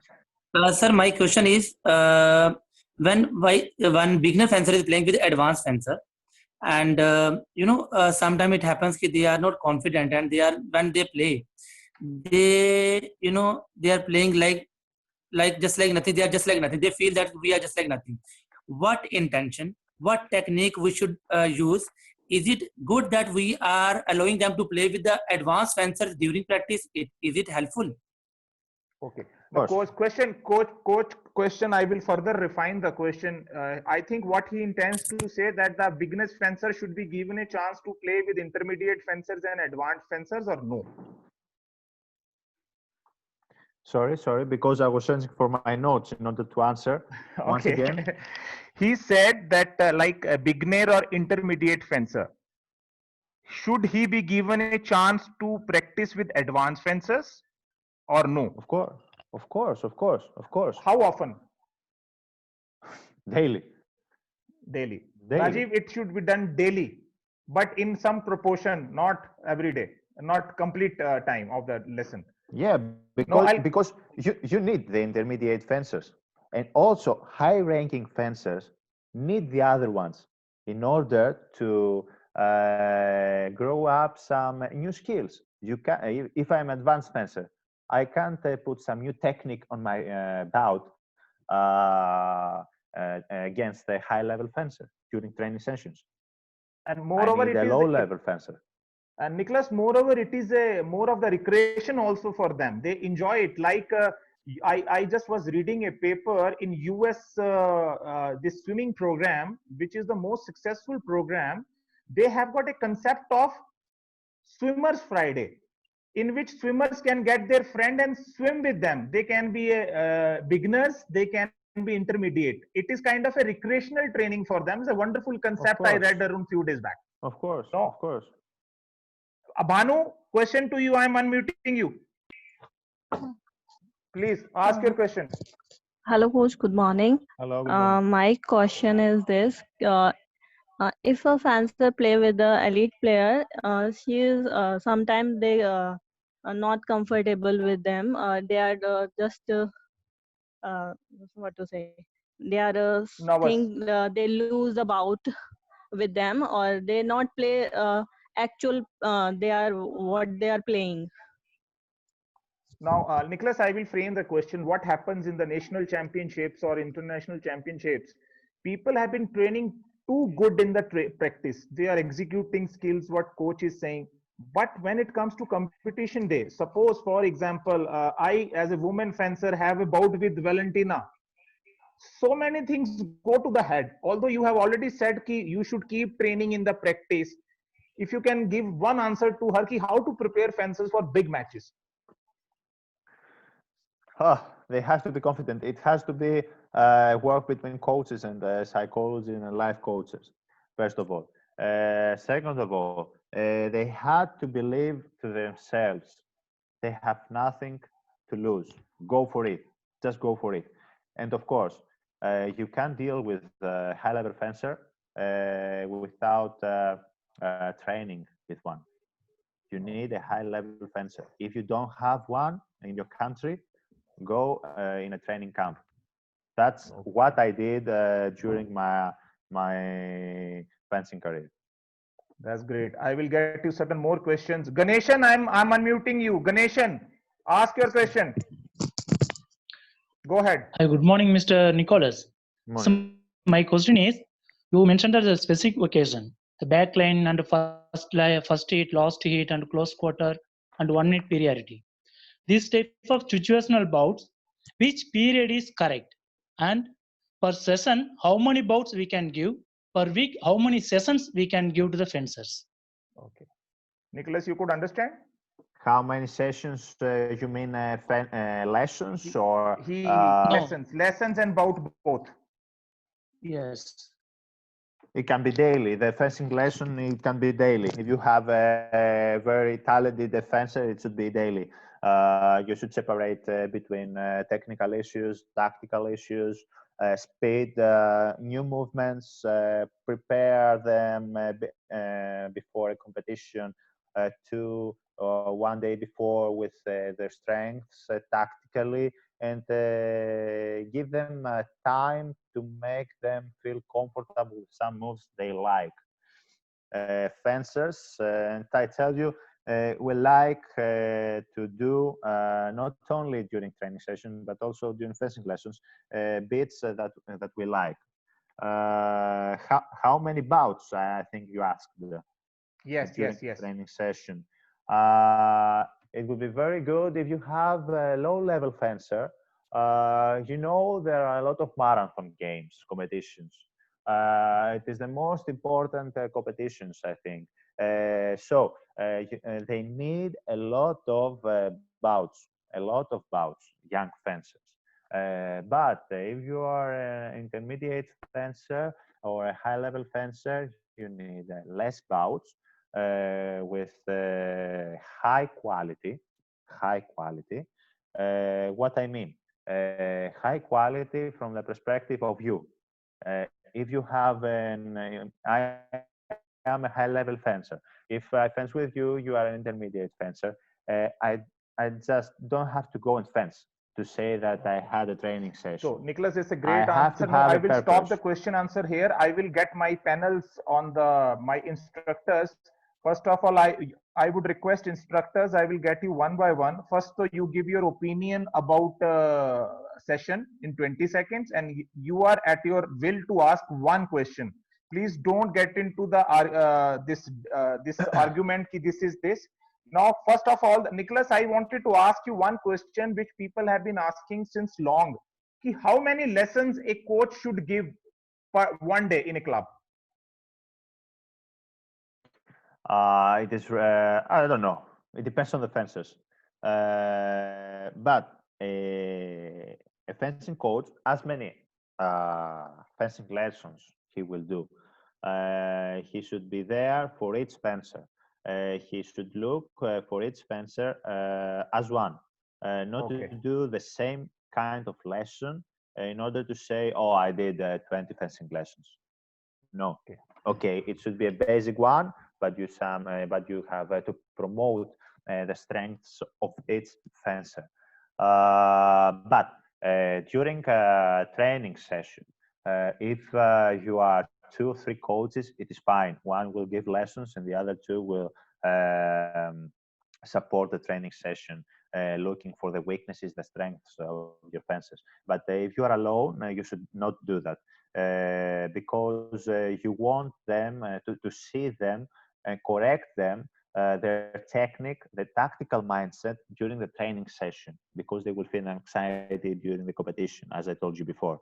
So if you're alone, you have to give the fencing lessons before or after the training session. Thank you, coach. Before I come to the instructor, I want you to give chance to this very young and dynamic coach. Jijo Nedi, go ahead, ask your question. Jijo, I am unmuting you. Jijo Nidhi, you are there? I am not able to unmute you. So leave it. Deepak, I am unmuting you. Deepak Singh Patyal, please ask your, give your opinion. Deepak? Yes. Please. Thank you, Jamal sir.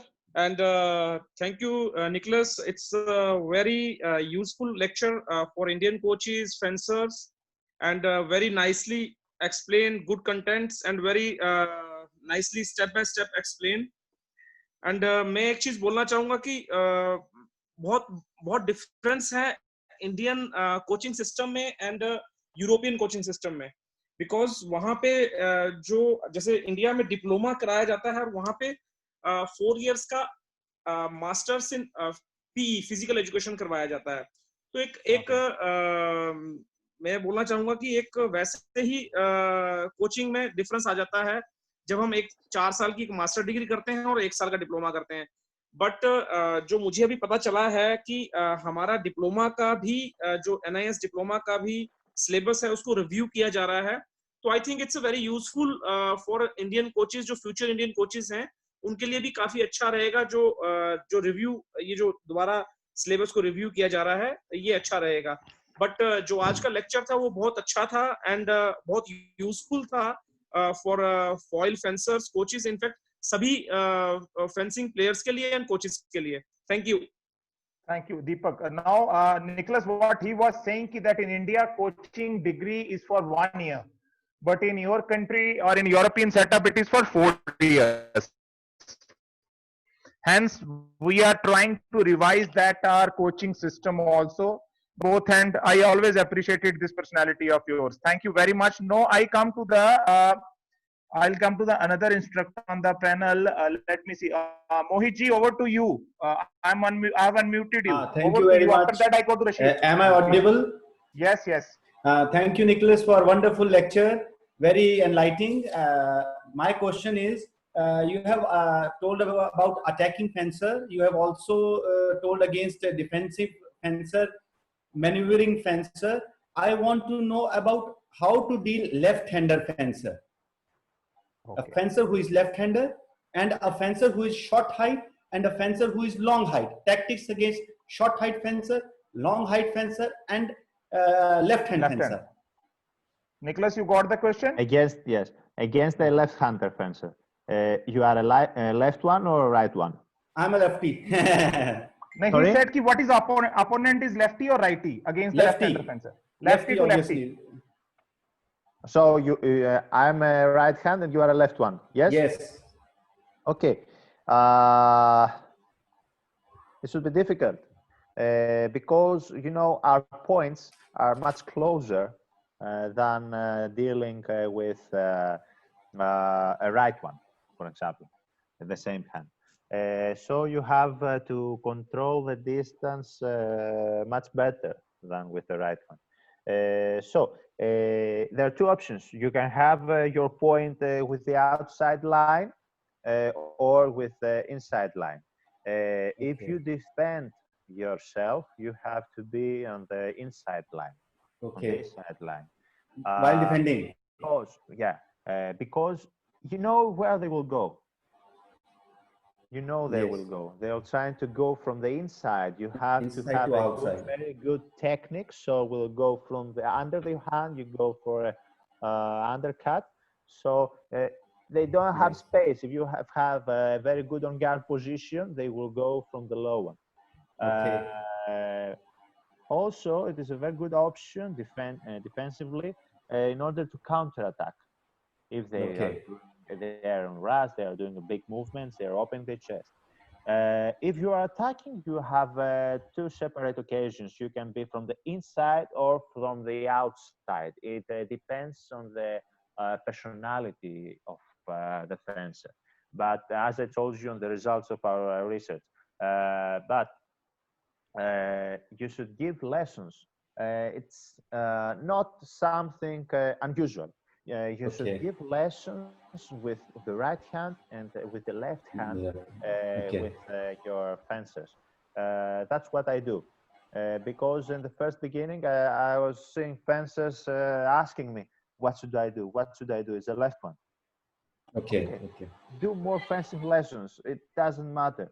If they know how to deal with them, it is fine. They feel comfortable. They don't ask you. If they come ask you, they will lose the bout.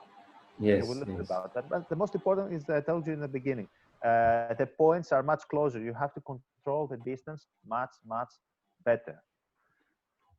And what about tall height fencer? Tactics against tall height fencer and short height fencers.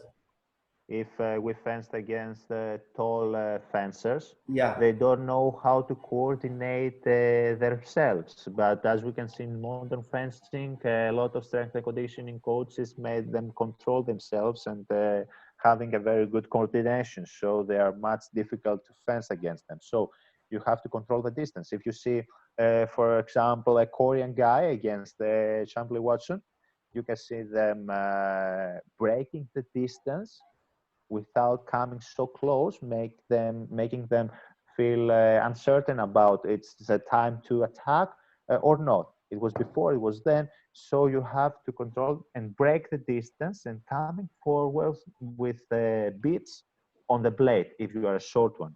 You need Thank you, beats. Nicholas. Thank you, Kosa. Thank We you. have got two, three panelists more. I wanted to get them online Thank you. before we got. Nicholas, we have got two panelists. Sagar, Rashid, and Lohit. Three left, and then Krishan also there. Krishanji, you can help me unmute this. Sagar is there. Lohit, Rashid. If you find anybody, because I've already warned them, they should have a question ready. Lohit, I'm unmuting you. Go ahead, Lohit. Lohit. Lohit. Sagar is also there, sir. Now. Okay, Sagar will get after Lohit, then Rashid, and then Ashok Bhai Sahab, then you. Lohit, go ahead. Good morning, coach. Firstly, I would like to appreciate your lessons that you showed today, because these are something that we need to incorporate because we are. Can you speak up louder, because I can't hear? Yes, can you hear me? Yes, now it's better. Okay. So I was telling you, well, firstly, I would like to appreciate that you're bringing out the importance of analyzing tactics. So, we are lacking in, analyzing the skill sets of the fencer. Okay. Here, what we do is we mostly analyze fencers on, the results of the competition, which is correct. But we try to mix fencers who have trained for 1 year and also fencers who have trained for 4 or 5 years. The senior level and the junior level fencer who are in the same category. Okay, so most of the time, what we do is we see the same different skill set of fencers in the same competition. So how do we gauge, or how do we analyze the skill sets of fencers based on technique, tactic, or feel of the bout or fight that you explained? Is there a chart to analyze these things? Yeah, So the question is that analyzing the tactical choices of fencer between high level and medium level fencer during a bout. That's yes. Yes. Yes. It is not. You just have to see. Just to put some results exactly as we did. That's a question. Yes. That he said, is there any software chart, something where you can make a record of the skill and tactical analysis of your opponents you have been playing? Is there a method in Madness? We haven't yet found something like that. We just analyzing and all of the coaches, as I've asked, just the actual actions of the fencers. But you can go with a fencer separately. For example, you can see your fencer who is a medium level fencer, but why is he a medium level fencer? You tell that. Maybe another coach will feel that he is a low level. Another one that's I don't know how to say. For example, if he's in a top 64, he is a high quality fencer. If he's a low ranking, he's a medium one. Okay, but you will go separately to your fence. The results from the analysis about analyzing is that against the high level, it is that against the medium level, the results are Nicholas, like. thank you, Nicholas. We got that. We have got 4 minutes, and we have got 4 people pending on the panel. Krishanji, whom you have unmuted now? Ashok Khatriji. After that, Sagar, and after that, Rashid. And then you can also ask question. Ashokji, please go ahead. Yes, thank you. First of all, Nicholas, lots of thanks from all our India and neighborhood countries, because you have explained very clearly the tactical issues, and especially you highlighted the preparatory actions, their importance, and related to the actual actions. That is wonderful. Thank you. My question is, I read somewhere the lines on the strip can be your friend and your enemy as well. Line of the strips, especially sideline and backline. So how can we use strategically or tactically the line, especially back line, when you are on the back line and when the opponent is on the back line, and as well as sideline. Thank you. Nicholas, you got the question? Yes. Sideline, I haven't discovered that, but as concerning the back line, when we defend ourselves, a simple game is that you put the fencers on the back side, your fencer that you're looking for, then the other one, they are fencing just in the middle of the 5 meters on the back line. They cannot attack. They cannot attack. They are not allowed to attack. They will find some way to defend themselves. So just be patient and take the paré. Just be patient and counter-attack, making some feint attacks in order to counter-attack, in order to take a paré.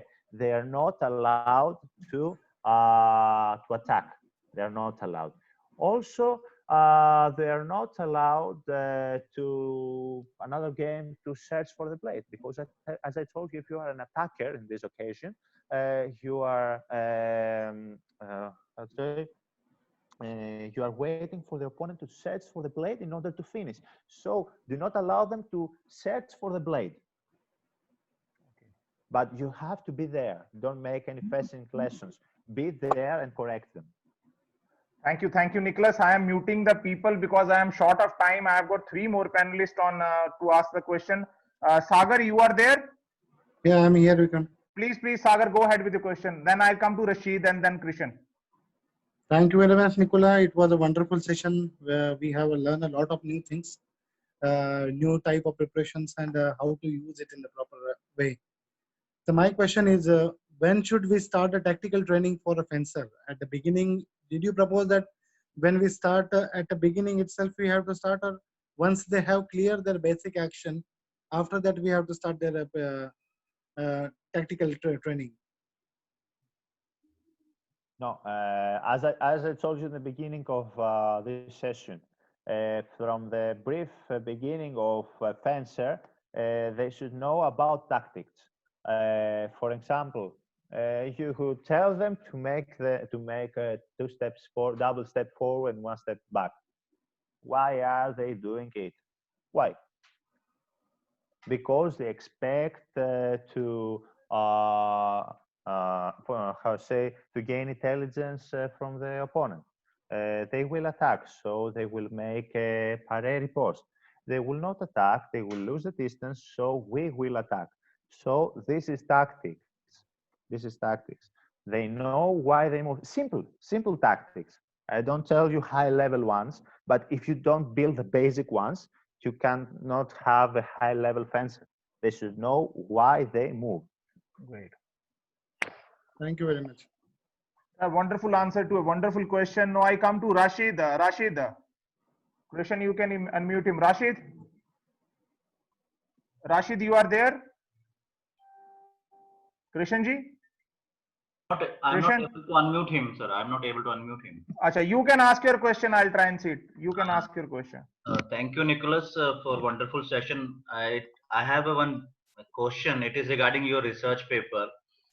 I have seen you have done research on attack and other things. I want to know, have you done any research on the physical abilities in relationship with their tactical ability? It means I want to say that whether these people, those who are very good in physical abilities, they are good in tactical abilities also. Have you find any relationship between their tactical execution with their physical preparations? Well, no, I haven't had any research comparing these results, and I think there's not any research comparing the physiological results with the tactical choices. But there are a lot of papers, I think, for épée, foil, and saber. Researchers who are researching the physical abilities between a little and novice fencers during competitions, and fencers who promoted the second day of qualifications against the other ones who eliminated. But no, there isn't any research about that. Thank you. Krishna. Rashid, you are unmute. Rashid, Rashid, you are there? I am unmuting you. Just hold on. Rashid, I think he's got some internet issues with them. He wanted to ask a question. No, meanwhile, we have got Nicholas 2 minutes before that we conclude and give you a warm thanks from our side. I wanted to request everybody once we conclude, wherever they are, they should clap and convey our traditional respect for the Nicholas for sparing his time and telling us so many things about the fencing. But meanwhile, I'll take somebody else also who has been into foil to give a chance. Can somebody raise hand who wants to ask a question? I will give him a chance. Somebody who wants to ask a question can raise a hand. Just final question before that I conclude. No, but before that, Nicholas, I want to ask you one question from my side. I have also been into around 25 years. Nicholas, I'm audible to you? Yes. Okay. Nicholas, just tell me one thing. If you want to describe coaching in one word, it is not a technical question, it is more of a philosophical question. What are coaches? What do you describe them in one word? They have got a larger role in society. In Greece culture, what are coaches? Because we keep seeing Greece mythology, then coaches and teachers has got a huge impact on the students. What is the one word you can say before I come to the it's not one word, it's a phrase. My option. They should be. Simply reply and ignore. Oh, wait. Who's this? Hold on. Yes, please. Okay. Okay, please go ahead. They should be more than parents. They should be more than parents. They should be more than parents. That is a coaching philosophy which you follow. Okay, I have got somebody else. I'll just ask one question. After that, we will give a farewell to the Nicholas for such a wonderful session. Let me see who's this. Somebody. Okay, somebody is raised hand. I'll give a Moima Akhtar. This fencer is from Bangladesh. Nicholas, your telecast is going to the 4 countries. Okay, Moima Akhtar, you are the last one, then the lucky one. Ask your question. Be brief. Thank you, coach. Thank you, Nicholas. My question is actually, if as a senior fencer, we have several coaches in our country, like many coaches, and if I'm bound to that, I have to learn from one coach, and I have also the options of different coaches, but I'm not actually much free from the head coach. So should I take the coach lessons and then also the other lessons, or is it a kind of bad in technical side that different coaches is bad for one fencer? Wonderful question, Mohima. I was looking for this question. You asked what I wanted to say. Nicholas, all she wants to say that one coach should stick to one fencer should stick to the one coach, or he should go to the other coaches also same time for the training. This is a big dilemma because coaches think that they have prodigy on their product and they will not let somebody take the credit for that. Can you answer that? Well, it's a big answer. If you are happy with a coach and you have great results and you have got very good chemistry, you stick with him, of course. Okay. But the option that you can gain some small tips, things, thoughts from all the coaches. But you have to pick them depending on your personality, because you don't go to a coach because you like him. You go to a coach because you like his mindset, the way he builds his fencing lesson.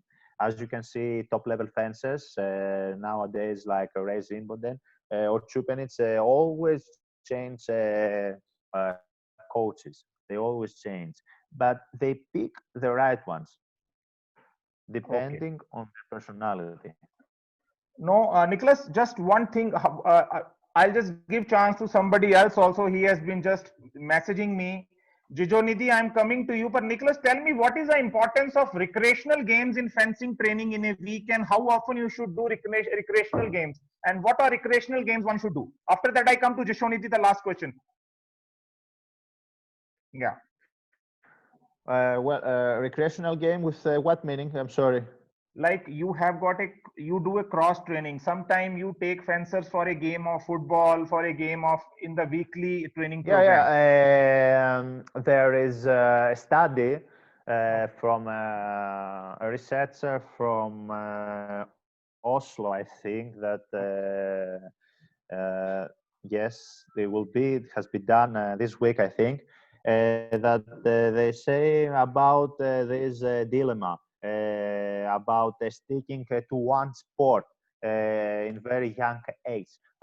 Personally, I believe that you don't have to stick with one sport.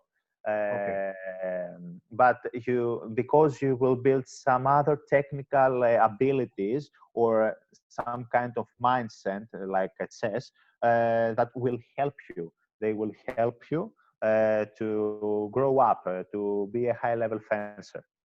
Thank you, Nicholas. Now the last question. Jijonidhi, over to you. Ask your question. I've unmuted you. Jijonidhi. Sir. Good morning, coach. Good morning, coach. Go ahead.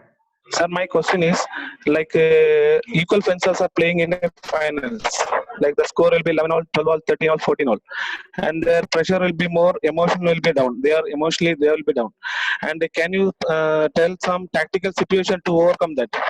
Okay. Thank you. Question is that in the crux of the bout, when it is 14 each or some opponent is continuously scoring, how the tactically fencer can delay the tempo of the opponent who is playing better than him. Sometimes people say that my shoe is not opened, I wanted to chase. Some kind of these tactical things need to be done. Yes, of course. If it is 14-14, it is a different occasion. You have to be simple. We have mentioned that on the session that we did before. You have to be simple, and you have to do what you did, and it was effective. Don't try to find something new during 14-14. If your opponent scores a lot of consecutive points, you have to cut the rhythm of the game, unless your shoes, take off your mask or something like that. But the most important is that you have, I told that before, you have to change the tactic. You have to analyze the bout. It is you, it is your coach. You can see you attack, but you are being hit. You have to stop it. You have to change it. You may not feel comfortable doing defensive actions, but you have to do it. You have to do it. How you do it? Sometimes, Nicholas, you must train it. Sometimes, Nicholas, people deliberately delay the tempo of the opponent by taking a break, that they have got a cramp, they want a water, or they want to change a weapon. Is it part of the tactical planning? Of course, it is a part. But if you do it, you have to think. You have to think. Don't do it. Don't do it. Have a cramp. You just pray from the God to change the rhythm of the game. You have to think. Yes. Okay, Nicholas. The question related to it. Suppose your fencer has got a very important match tomorrow. The day prior, 1 day prior to the match, what is the equation? It is a coach and fencer only who sits, or you involve other team members, support staff also in the planning? What is your view on that? About discussions with the fencer before the competition? Like yes, it is a very important competition tomorrow, and you need to plan the strategy. It is just coach and fencer, or you should include all in the planning, including other fencers in the team also? First of all, he has to relax. He has to relax. If you do some discussions or you put some strategy, it's not a basketball game. Okay. You have to fence against a lot of fencers. You will not build technique, tactic. Great answer, Nicholas. It was such a wonderful session. I think it can go till evening. There are so many questions are coming.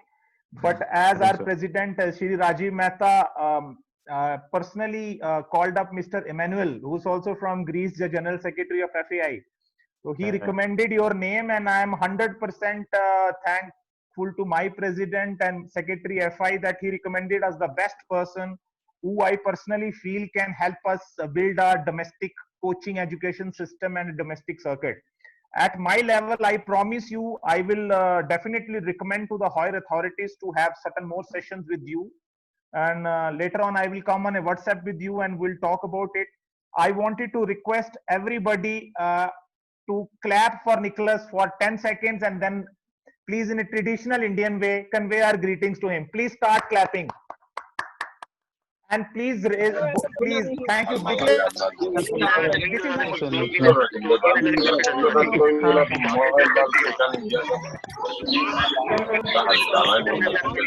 just clapping. You can hear that. Thank you very much.